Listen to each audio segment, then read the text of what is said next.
तेणु महाप्रभु आपणकर प्रत्येक कर्म हूँ दिव्याति दिव्य। तेणु केवल भक्त मान टे आनंद देवाई आप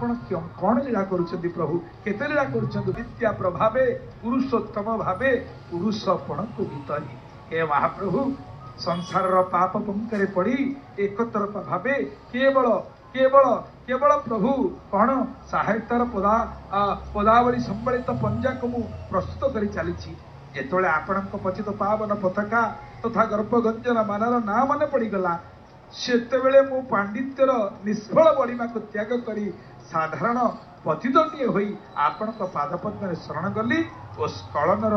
फसला भक्त निउछाड़ी हेले हे महाप्रभु आज ये अपूर्व लीला ये अपूर्व लीला ये अपूर्व लीला प्रभु निजे खाई अन्य को दबार जो लीला आज धन्य हो गली प्रभु आपण पवित्र लीला को संदर्शन करी तेणु भक्त बंधु देखत केड़े सुंदर भाव प्रस्तुत होता केते मूल्यवान पदार्थ केते